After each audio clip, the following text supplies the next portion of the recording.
और liberalisation, privatisation and globalisation, इनके feature क्या थे, इनके ड्रॉबैक क्या थे, क्या एडवांटेज थी, इसके बेनिफिट क्या हुए, वो पढ़ेंगे। तो पहले बात करते हैं लिबरलाइजेशन की।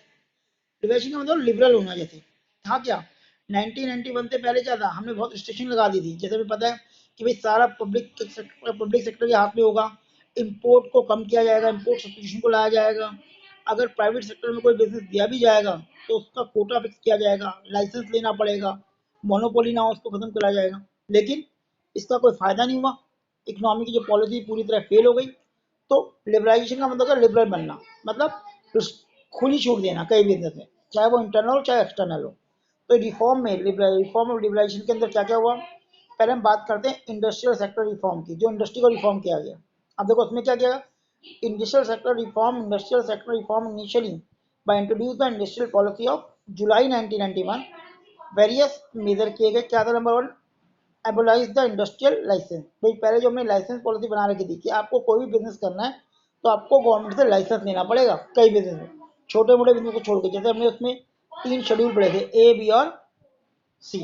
तो अब उन्होंने वो चीज खत्म कर दी। देखो लिखा है, according to the new policy the industrial licence was abolished for almost all the product except the some industry which are strategically important for nation like alcohol, cigarette, hazardous chemical वगैरह, जैसे इंडस्ट्रियल एक्सप्लोजर, एमुनेशन वगैरह, इनको government हाथ में रखा। Decrease in role of public sector, पहले क्या था, सबसे मेन रोल पब्लिक सेक्टर का था, लेकिन अब उसके रोल को कम कर दिया गया। कई इंडस्ट्री पब्लिक सेक्टर को खत्म करके प्राइवेटाइज कर दिया गया, उनको परमिशन दे दी गई, तुम कितना भी प्रोडक्शन कर सकते हो।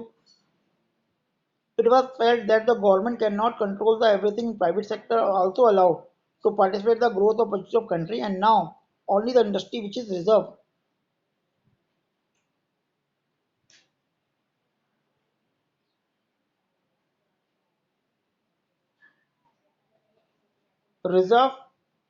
for the public sector, defense equipment, atomic energy इसको रिजर्व किया गया। Dereservation of the production of small scale industry, small scale industry में जो जो हमने कई चीजें 61 गुड्स को जो हमने स्मॉल स्केल इंडस्ट्री के अंदर रखा गया था उसको अब छोड़ दिया। मतलब पहले क्या था कि जो प्रोडक्शन स्मॉल स्केल इंडस्ट्री में हो रहा है वो बड़ी इंडस्ट्री उसका प्रोडक्शन नहीं कर सकती, लेकिन अब उसको खुली छूट दी गई कि कोई भी प्रोडक्शन कर सकता था। Prior to 1910, some goods could be produced only by the small scale industry, but no many goods produced by small scale industry have been reserved. पहले नहीं थी, अब उसे खत्म कर दिया गया। इन्वेस्टमेंट लिमिट और plant and machinery of small scale industry has been increase by 1 crore, उसे 1 करोड़ कर दिया गया। इंपोर्ट ऑफ कैपिटल गुड्स के पहले यहाँ तक आप पढ़ लीजिए, फिर आगे करते हैं। अब देखो लास्ट क्या था, import of capital goods. Prior to 91 there is a restriction for the import of certain industry। Capital goods का इंपोर्ट बनता, लेकिन इसके बाद 91 के बाद से अलाउड किया गया।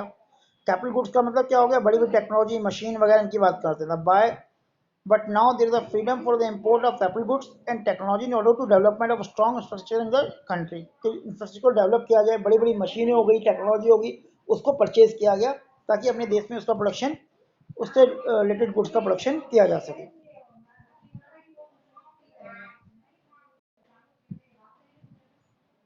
फाइनेंशियल रिफॉर्म, पहले हमने इंडस्ट्रियल रिफॉर्म की बात करी, अब फाइनेंशियल रिफॉर्म की बात करते हैं। इसमें क्या किया गया, reform financial sector is providing the greater autonomy of the financial institute. Financial institute को ग्रेटर उनको राइट दिए गए।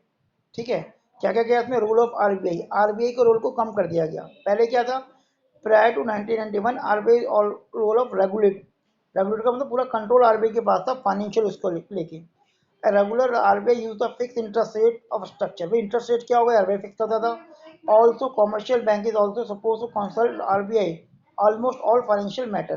कोई भी कॉमर्शियल बैंक जो थे, जो प्राइवेट इंस्टीट्यूट वाले थे, उनको कोई भी डिसीजन अगर लेना पड़ता था तो पहले आरबीआई से परमिशन लेनी पड़ती थी, उनसे पूछना पड़ता था। लेकिन 1991 के बाद क्या किया गया, now the economic policy one of the major M financial sector reform was to reduce the role of RBI to regulate the facilitator. अब आरबीआई का रोल रेगुलेट करने के लिए नहीं था, सिर्फ फैसिलिटेट करने के लिए था। कह रहा फाइनेंशियल सेक्टर में, it mean that the financial sector में be allowed to take decision on many financial matter without consult of RBI. पहले आरबीआई का कंट्रोलर था, अब वो कंट्रोल ना होकर उनके लिए फैसिलिटेटर बन गया, उनको एडवाइस दे सकता था, उनकी मदद कर सकता था। तो जो पहले रिस्ट्रिक्शन थी उसको खत्म कर दिया गया ताकि फाइनेंशियल बैंक, जो दूसरे बैंक हैं, वो कहीं भी अपना पैसा लगा सके, कोई रिस्ट्रिक्शन ना हो, ताकि इकोनॉमिक ग्रोथ हो सके।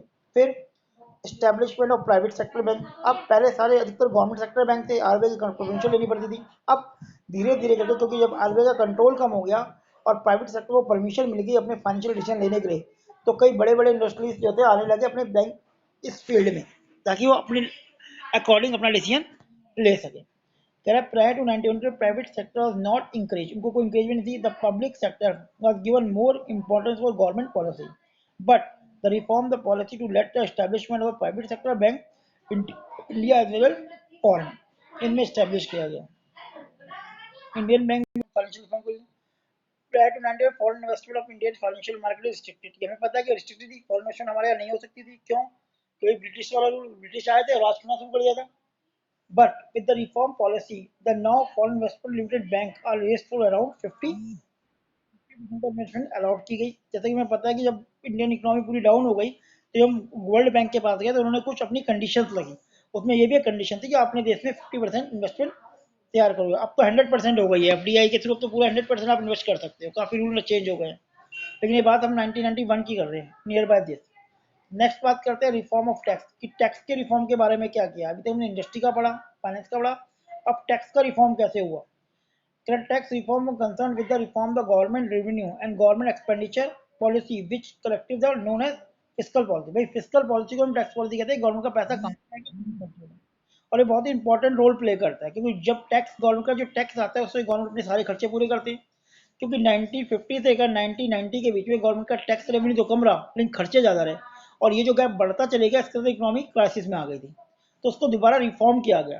पहले बहुत हैवी टैक्स लगाए जा रहे थे, उनको कम कर दिया गया, उनमें कुछ ईजी पोर्शन लाया गया। अब तो जीएसटी और भी अलग पोर्शन शुरू कर दिया उन्होंने। लेकिन अभी हम बात 1951 की करें, जीएसटी के ऊपर भी क्वेश्चन के ऊपर आ सकता है।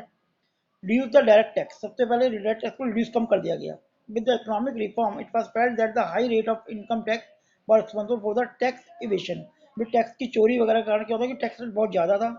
It is now widely accepted that the model rate of income tax encourage saving and voluntarily discourage the income, and the rate of corporate tax is also being gradually reduced. Reform the indirect tax को भी reform किया गया। क्रैप 91 complexity of the impose of the indirect tax, काफ़ी complication था, difficult था, collect करने में प्रॉब्लम होती थी, लेकिन उसको भी 91 के बाद इजी और रिफॉर्म कम किया गया।